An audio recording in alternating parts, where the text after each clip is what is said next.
Hello, ladies and gentlemen, and welcome back to the channel. And today I'm going to go over my review of AEW's Forbidden Door. Starting off the evening, we'll go to our first match of the night. It is Chris Jericho, Sammy Guevara, and Minoru Suzuki versus Shota Umino, Wheeler Yuta, and Eddie Kingston. The winner of this match will actually get an advantage in the Blood and Guts event that will take place on Dynamite this week. The match itself, man, this was a great match to open up the Forbidden Door. Back and forth matchup between both teams. Wheeler Yuta hits multiple German suplexes on Jericho in the middle of the ring. Wheeler then applies a crossface on Jericho in the middle of the ring, but Jericho breaks the hold. Jericho then lands a devastating chop on Umino. Kingston and Suzuki both exchange chops in the middle of the ring that looked absolutely brutal. Kingston then hits an exploder suplex. Umino then hits a fisherman suplex for a near fall.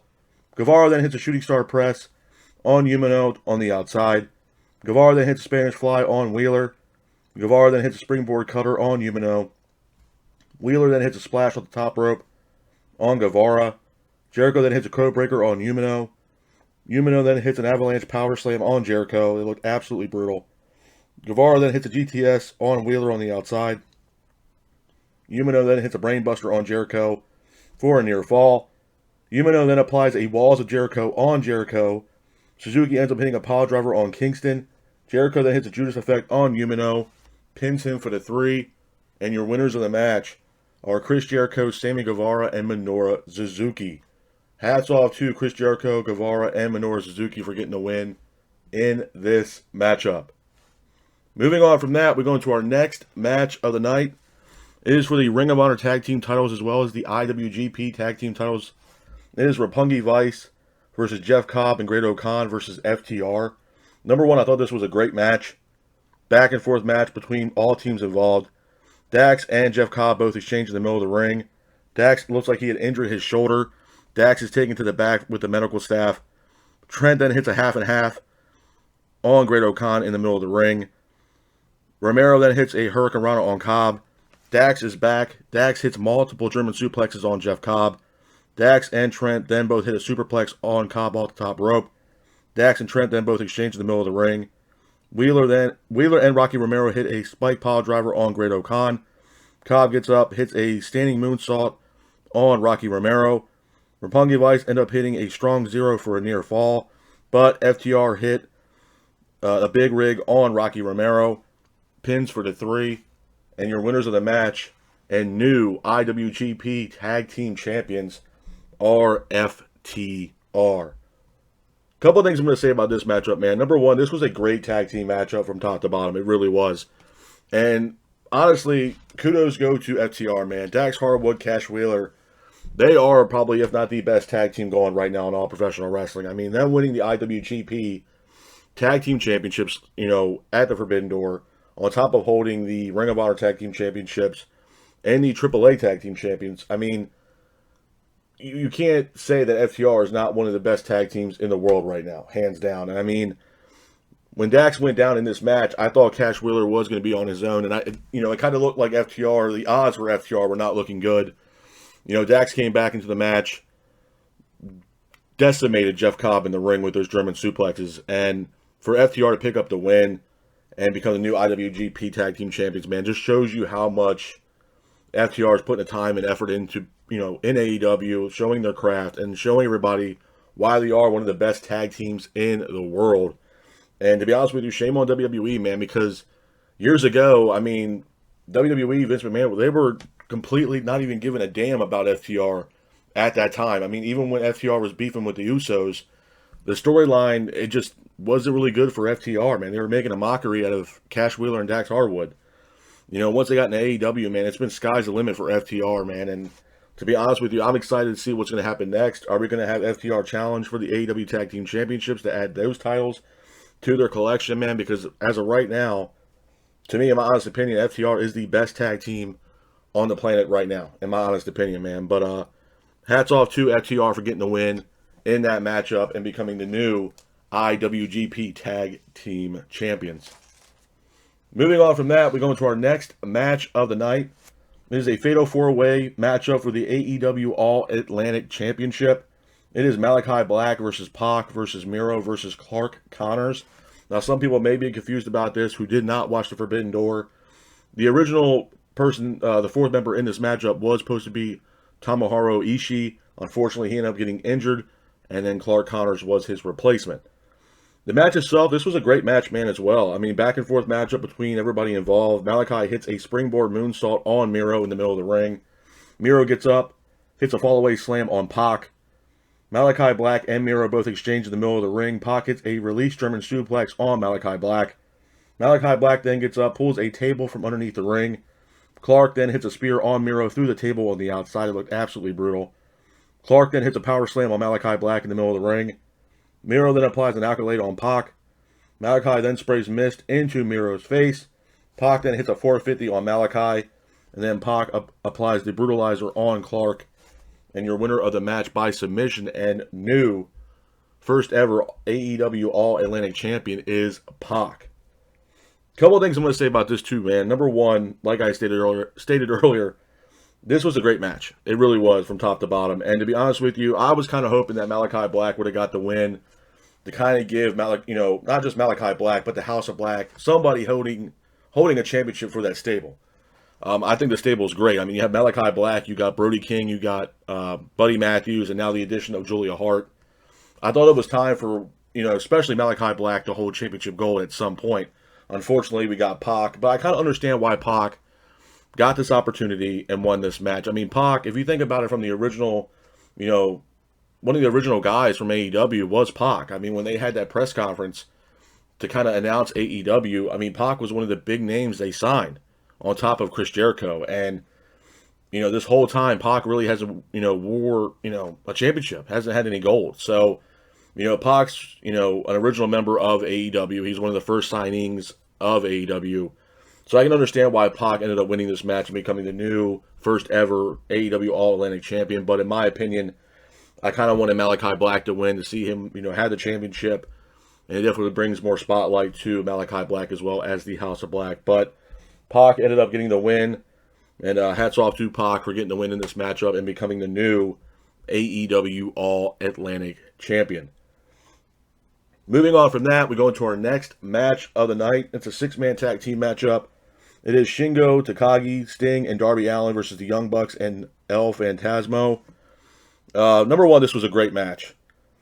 Darby Allin and Shingo Takagi came out to the ring. Sting's music hits, and everybody's looking at the top of the entrance ramp, waiting for Sting to come through the entrance ramp, and then all of a sudden the lights go out, and then a light pans up into the rafters, and you can kind of, I think you can see Sting in the rafters.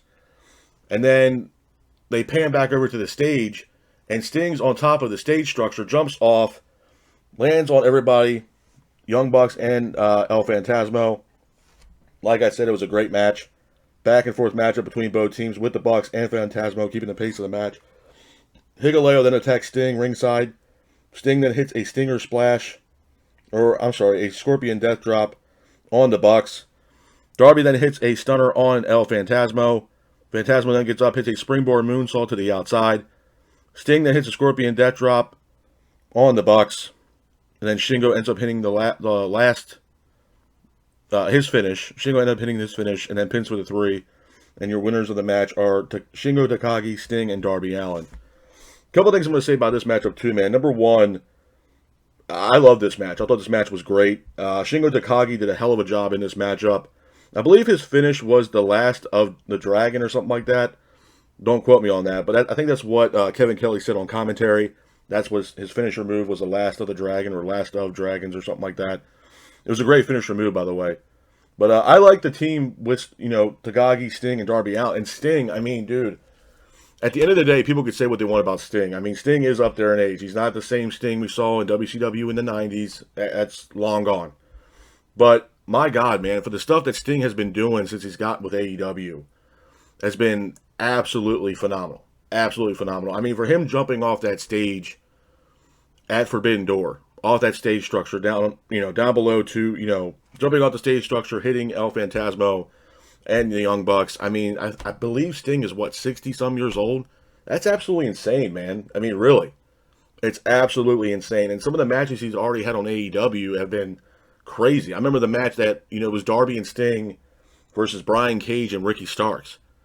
And it was kind of like, it was kind of shot in the same aspect of AJ Styles versus The Undertaker was at WrestleMania a year or two ago, a couple years ago. And it was a great match, man. And Sting went through hell in that match with Ricky Starks and Brian Cage then. And I mean, Sting has not lost a beat since that match. And since he's been with AEW, man, it's absolutely phenomenal to see. And, I feel like Sting's going to be a game changer as well. I mean, I can definitely see Sting wearing some kind of gold in AEW here possibly soon, whether it's the AEW Tag Team Championships or possibly the TNT Championship. I can totally see it, man, because Sting can still go 100%. And that proved, him jumping off that structure at the Forbidden Door just shows me how much stuff he's been doing in AEW, and that, Sting can still go, man, at the age that he is, and it's absolutely insane. It's awesome to watch, and it's great to have Sting in AEW, doing his thing. So hats off to Shingo Takagi, Sting, and Darby Allin for picking up the victory in that matchup. Moving on from that, we had an announcement that the Grand Slam will return to Arthur Ashe Stadium September 21st. Man, this is big news. The Grand Slam event they had in Arthur Ashe Stadium, the first Grand Slam event was absolutely phenomenal. A lot of really good matches. I believe, if I'm not mistaken, they ended up booking Kenny Omega versus Daniel Bryan on that card, and it was absolutely phenomenal, man, from bell to bell. So I can only imagine what this second Grand Slam is going to be. It's going to be absolutely phenomenal. Hopefully some of these injuries will be, better, and hopefully there will be no injuries leading up to the Grand Slam in September. So, but all in all, this was a big announcement. I'm looking forward to the Grand Slam in September. Moving on from that, we go into our next match of the night. It is for the AEW Women's Championship. It is Thunder Rosa versus Toni Storm.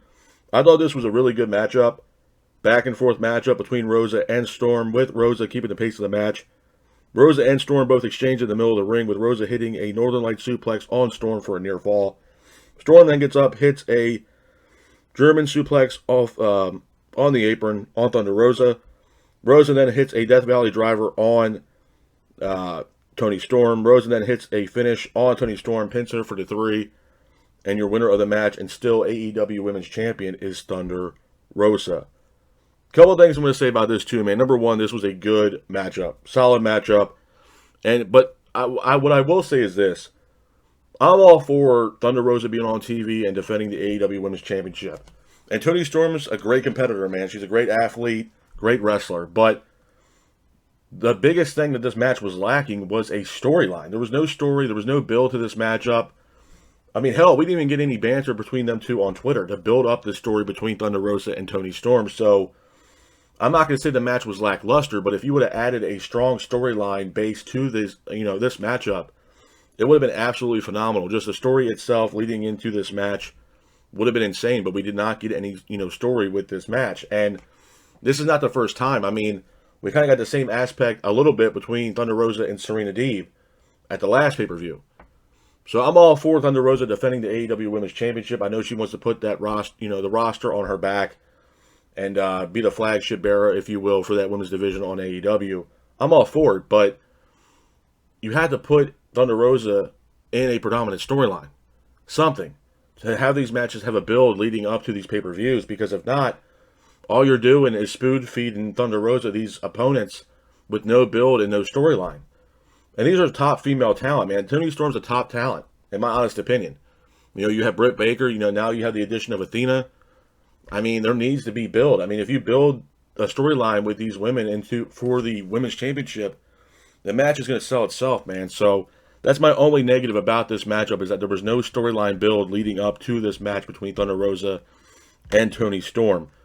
But, again, hats off to Thunder Rosa for getting the win in this matchup. But it does beg the question, who is going to be next to challenge Thunder Rosa for the AEW Women's Championship? Moving on from that, we go into our next match of the night. It is Orange Cassidy versus Will Ospreay for the IWGP United States Championship. Number one, this was a great match. Back and forth matchup between Orange Cassidy and Will Ospreay.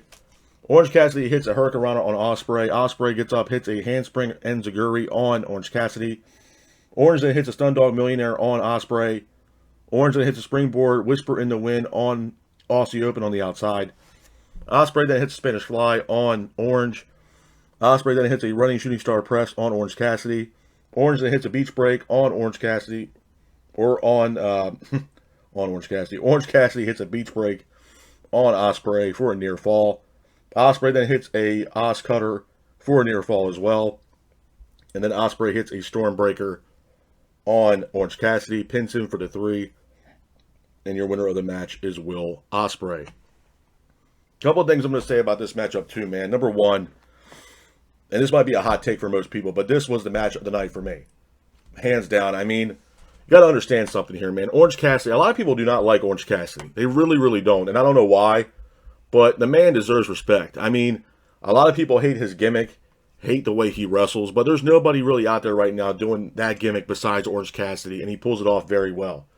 This is also the same man that's had matches with Jericho, Moxley, and really put himself on the map. Kenny Omega, he really did put himself on the map with AEW. And to be honest with you, I kind of feel as if, or at least the rumors are speculating around, that Orange Cassidy is going to be a primetime player for AEW when it comes to, when their contract ends with their TV deal with TBS, and what they're going to do with that. Are they going to do the whole TBS Discovery merger? Is AEW going to be a part of that? And I do think the executives from TBS and, Discovery Plus, are big fans of Orange Cassidy. They can build a show around Orange Cassidy. So, and not only that, I mean, you look at Will Ospreay. Will Ospreay is probably, if not a top 5, wrestler in the world right now. Hands down top 5. And, Ospreay could have picked anybody he wanted to wrestle that night for the Forbidden Door. I mean, he could have walked into Chicago and found out he was wrestling Orange Cassidy and said, you know what, I'm not doing it. I'm not wrestling Orange Cassidy. But he did. And they put on one hell of a match, if not a candidate for a match of the year. It was a fantastic match, man, from top to bottom.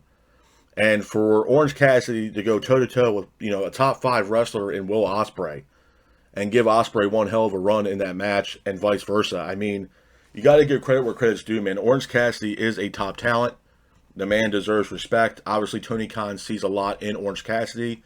And like I stated earlier, man, it does look like the TV executives are really high on Orange Cassidy as well, man, because, obviously, eventually their TV deal is going to come to an end, and are they going to stay with TBS?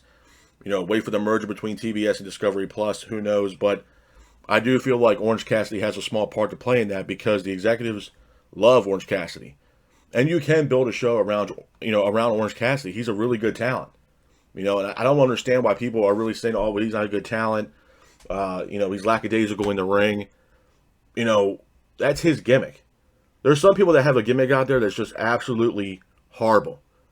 Or have a good gimmick and can't wrestle worth a damn, to be honest with you. And Orange Cassidy has a great gimmick, and the man can wrestle. The man can wrestle bell to bell, man. He's put on phenomenal matches for AEW, for the fans, and this match was definitely one of them. So, hats off to Will Ospreay for getting the win in this matchup. But to me, this match between Orange Cassidy and Will Ospreay was my match of the night, man. This was a fantastic match from top to bottom. Hats off to Will Ospreay for getting the win in this matchup. Moving on from that, well, after that, we have Shibata. He ends up showing up as well. Shibata ends up attacking Aussie Open, and Shibata ends up attacking Will Ospreay. We kind of have a moment between Orange Cassidy and Shibata as well. So, again, it was great to see Shibata. It was kind of a shock to see him. I did not think he was going to show up at the Forbidden Door. But like I said, man, this was definitely the match of the night. Hats off to Will Ospreay for getting the win in that match. Moving on from that, we go into our next match of the night. It is Zack Sabre Jr. versus a mystery opponent. Now, this mystery opponent was handpicked from Bryan Danielson, and this mystery opponent will also be a new member of the Blackpool Combat Club. Zack Sabre Jr. makes his way down to the ring, and then he gets into the ring, and then all of a sudden he's waiting for his opponent. Music hits, the crowd erupts, and that mystery opponent is none other than Claudio, a.k.a. Cesaro. He makes his AEW debut. The crowd goes crazy. The match itself was a really good matchup. Back and forth matchup between Zack Sabre Jr. and Claudio. Claudio hits a neutralizer for a near fall. Zack then applies a triangle. Claudio breaks the hold by throwing Zack Sabre Jr. into the ring. Claudio then hits a big spin on Zack. Zack then applies a heel hook. Claudio then applies a sharpshooter. Zack then hits multiple yes kicks on Claudio, but Claudio ultimately hits the finish, pins for the 3, and your winner of the match is Claudio. Couple of things I'm going to say about this too, man. Number one, this was huge. This was a big, big moment for AEW last night. Having Cesaro, or AKA Claudio, showing up in AEW, now being a part of the Blackpool Combat Club, this is huge news, man. I think, in my honest opinion, Blackpool Combat Club is the best stable right now in all professional wrestling. I mean, adding the likes of Bryan Danielson, Jon Moxley, Wheeler Yuta, and now Claudio to that stable. I mean, Blood and Guts is going to be absolutely insane on Dynamite. It's going to be absolutely insane to have the JAS versus the Blackpool Combat Club all in the same ring that night, man. It's going to be absolutely insane. You know, Claudio coming into AEW, it's a great addition to the roster. And I know some people are like, oh, the roster's getting bloated, or they're hiring too many WWE guys. No, they're not. You know, I'm really getting tired of that notion where people are saying, oh, well, they're adding too many people. They're adding too many people. Let me tell you guys something right now, man. If it wasn't for Tony Khan signing some of these people, you know, everybody's, you know, complaining and whining and saying that the whole roster's bloated is absolutely freaking ridiculous, man. Because look how much people got injured leading up to the Forbidden Door. Their world champion, CM Punk, had to relinquish the title due to injury. And that's the reason why we had the main event being Jon Moxley versus Tanahashi for the interim world championship. Adam Cole supposedly came into his match injured, which I'll get into that later. I mean, there were so many injuries, and people were like, oh, well, the roster's bloated. The roster's bloated. No, the hell it's not. No, it's not. Even the post-media scrum for, you know, the Forbidden Door. I mean, Tony Khan, everybody's talking about it. Like he was, you know, he hugged Cesaro and said Cesaro saved the show. Yeah, he probably did. He was a big part in it. Yeah. I'm sure he is. But this guy is also a fan of professional wrestling. Which, again, I'll get into that whole Tony Khan stuff at the end of this podcast. But that's another thing that bothered me, too, with some of these fans out here, man, that were just completely just tarnishing Tony Khan for some reason because the post-media scrum that he had with Claudio. Absolutely ridiculous. But, you know, it's great to see Cesaro or Claudio in AEW. He's a great addition to the roster. And to be honest with you, I look forward to what's going to happen at Blood and Guts and what's going to be next after Blood and Guts for Claudio. But hats off to Claudio for getting the win in that matchup. Moving on from that, we go into our next match of the night. It is for the IWGP Heavyweight Championship. It is Adam Cole versus Adam Page versus Okada versus Jay White. The match itself was a great match, man. I mean, Okada coming out to the ring, the crowd erupted. Back and forth matchup with everybody involved. Jay White and Cole hit a suplex on Page off the ramp that looked absolutely brutal. Page then hits a fallaway slam on Cole. Page then goes for a moonsault, but Cole counters it with a devastating super kick. Cole then hits a backstabber on Jay White. Page then hits a pump-up powerbomb on Jay White as well. Page then hits a deadeye on Jay White. Page hits a buckshot lariat for a near fall. Page and Okada both exchange in the middle of the ring. Okada hits an elbow drop off the top rope on Cole. Cole gets up, hits an enziguri on Okada, but Jay White ultimately hits a Blade Runner on Okada, pins him for the 3, and your winner of the match, and still IWGP World Heavyweight Champion, is Jay White. Couple things I'm going to say about this matchup too, man. Number one, this was a great Fatal 4-Way match. On paper, you know, and just seeing these 4 guys in the ring at the same time, this was a dream match scenario, man. I never thought we would see Adam Cole and Adam Page and Okada and Jay White all in the same ring at the same time. Never thought I would have seen that. And like I stated earlier, man, Okada coming down to the ring, you hear that infamous coin flip. The crowd erupted. I mean, Okada is a huge name in New Japan Pro Wrestling. A huge name. Just like Tanahashi, just like Minoru Suzuki. Okada is a huge name, and he's had a lot of notable matches and notable moments, man. The matches he had with Kenny Omega over in New Japan, phenomenal matches. I mean, 4 5-star matches. Crazy matches. And to see him come into AEW and have this match and put this match on for the fans, man, is absolutely phenomenal. And again, man, I mean, every single guy in this match gave everything they had. It did look like Adam Cole was injured at the end of the match. I saw some doctors kind of giving some attention to Adam Cole. It might have been something with his shoulder or something like that. I don't know if Adam Cole is injured or re-injured, or if he's going to be on the shelf or not. Hopefully not. Hopefully everything works out for Adam Cole. But, you know, again, that also, like I said earlier, it goes to show you that injuries did hinder this show just a little bit. And there's a lot of members of the AEW roster that is severely injured. I mean, even Jungle Boy is also injured as well. So, Hopefully Adam Cole was all right. Hats off to Jay White for getting the win in this match and retaining the IWGP World Heavyweight Championship. Moving on from that, we go into our next match of the night. It is the main event of AEW's Forbidden Door. It is Jon Moxley versus Hiroshi Tanahashi for the AEW Interim World Heavyweight Championship. The match itself, it was a great match. Awesome match. Back and forth matchup between Moxley and Tanahashi. Moxley and Tanahashi both exchange in the middle of the ring. Jon applies a cloverleaf on Tanahashi, but Tanahashi breaks the hold. Moxley hits a choke slam on Tanahashi through the table on the outside. Moxley then applies a choke. Tanahashi breaks the hold. Moxley then hits a Death Rider on Tanahashi, pins him for the 3, and your winner of the match and new AEW Interim Champion is Jon Moxley. After the match, though, the JAS come down to the ring, attack Jon and Tanahashi. Eddie Kingston is here, and then an all-out brawl takes place between the Blackpool Combat Club and the JAS leading up to their match at Blood and Guts. A couple things I want to say about this matchup, too, man. Number one, it was a great match. It was great to see Tanahashi and Jon Moxley. I mean, I know Jon Moxley has been calling out Tanahashi for years. To have this as the main event for the AEW Interim Championship, absolutely phenomenal. And Tanahashi really did bring this match to Jon Moxley. I mean, Jon Moxley was busted wide open in this matchup. I mean, Moxley put Tanahashi through a table on the outside.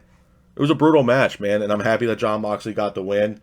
But I also would have been happy, too, if Tanahashi got the win as well. I mean, I think Tanahashi is absolutely phenomenal. Great talent. Phenomenal talent.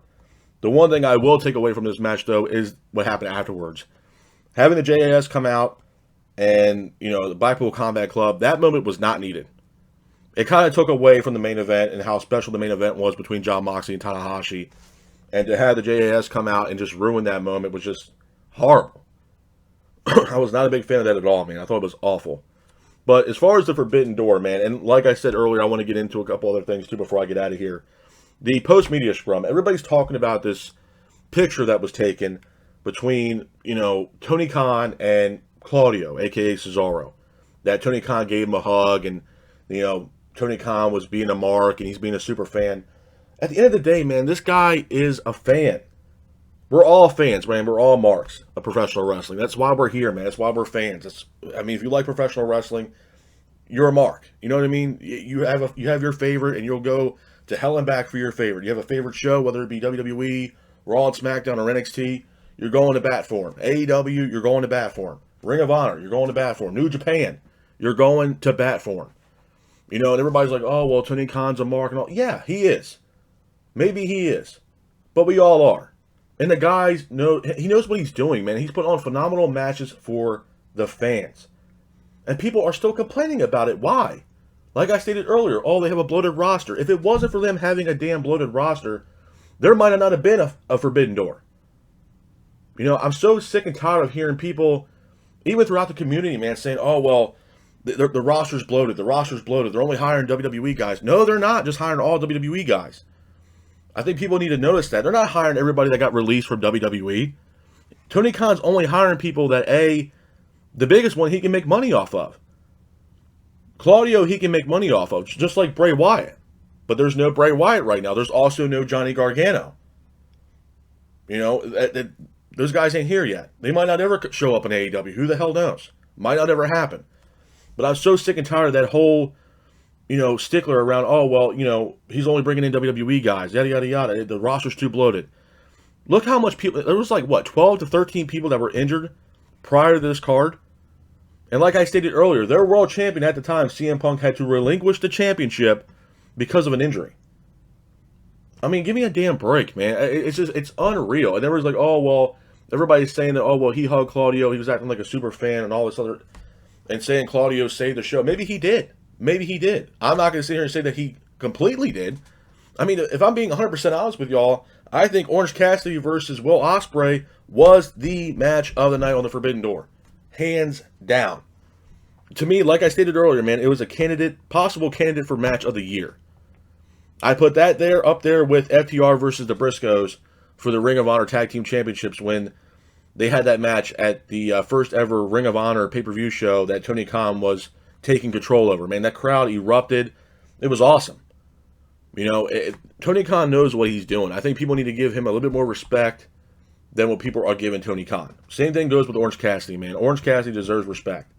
That guy put on a hell of a match against Will Ospreay, and Will Ospreay is easily a top 5 talent right now in all professional wrestling. So you got to give credit where credit's due, man. The other thing, too, is, and I saw this little banner that was being shown during the Forbidden Door. It does look like All Out. I believe it's All Out. It's going to be September, I want to say September 2nd, but don't quote me on that. And I don't know if it's going to be in Chicago. I have no idea where it's going to be. But there was a banner that was underneath the big Titantron, like in the ceiling. I saw the little banner there. I think explaining All Out. So it might be in September. Don't quote me on that. But if anybody watched the pay-per-view, you can easily see the banner where they had a humongous video Titantron of above the ceiling showing all the wrestling stuff and all that from Forbidden Door. But all in all, man, this was a solid night. This was a solid night for both AEW and New Japan Pro Wrestling. And I think both Tony Khan and New Japan Pro Wrestling shut a lot of people up, Sunday night. I really do. Because you have two wrestling promotions coming together, putting on a fantastic wrestling event. Now, Ring of Honor has done that as well. I mean, Ring of Honor Supercard, you bring in New Japan and Ring of Honor, and those shows are always awesome, man. Always awesome. And the president of New Japan Pro Wrestling, he wants the Forbidden Door again, but he wants it over in Japan. I'm all for it. I'm all for it. Absolutely. All for it. I think this is a great concept between AEW and New Japan, and hopefully this is a working relationship that's going to last many, many years, man. I really do, because there's so much talent over in New Japan that, a lot of fans in the U.S. haven't tapped into yet, have no idea who these people are, and there's so much talent over there. There's so many more matches that, AEW and New Japan could put together that will be, dream match scenarios, man. Prime example, Bryan Danielson versus Okada. Bryan Danielson versus Zack Sabre Jr. Kenny Omega versus Okada. Kenny Omega versus Tanahashi. Kenny Omega versus Kota Ibushi. There's a lot of notable matches on there. The Young Bucks versus God. Matches that we haven't got yet. And people are like, oh, well, we didn't get our dream matches or whatever. And people are complaining about the Forbidden Door. I hope y'all do know that they are planning for a Forbidden Door 2. That's probably going to take place most likely next summer. Next year. This Forbidden Door stuff is not going away, y'all. It's just not going to happen, man. Forbidden Door, I think, is going to be here to stay for quite a while, to be honest with you. And it's going to be a big-time deal every time they have this Forbidden Door event. I mean, the name's awesome. It completely fits, the whole story behind AEW and Tony Khan and bringing in people from WWE. It's perfect, man. It really is. Bringing in Kenta from New Japan at the time in the early days of AEW. I mean, this is absolutely awesome. I mean, the last company that even did anything with New Japan, besides Ring of Honor, was WCW. They brought in New Japan talent, and WCW talent went head-to-head with New Japan. I mean, you had Chono come over, you had Fujinami come over, challenge Ric Flair for the World Heavyweight Championship. I believe it was at Super Brawl. It's fantastic stuff, man. It really is. I mean, New Japan, having the matches in the States and showing them on a primetime television like AEW on pay-per-view is awesome. And Tony Khan and AEW has been doing a fantastic job with that, with showcasing some of the New Japan talent leading up to the Forbidden Door. I mean, they even had Okada on AEW Dynamite television leading up to the Forbidden Door, and the crowd erupted. It was absolutely awesome. It was a monumental event. It was just amazing. It was awesome. Because no one ever thought Okada was ever going to show up, myself included. I was like, where the hell is Okada? And then to see Okada show up at AEW, and you have him kind of face-to-face at the time with Adam Page. I mean, it's absolutely phenomenal stuff, man. It really is. And the match was awesome. That fatal, the match for the IWGP World Heavyweight Championship with Adam Cole, Adam Page, Okada, and Jay White, that fatal four-way matchup, it was awesome. Absolutely awesome, man. So it was great to see New Japan and AEW have a pay-per-view, and they put on fantastic matches for the fans for the Forbidden Door, man. But all in all, this is my review of the AEW's Forbidden Door pay-per-view. I hope you guys are out there staying safe. Be careful, and remember, stay classic. Peace.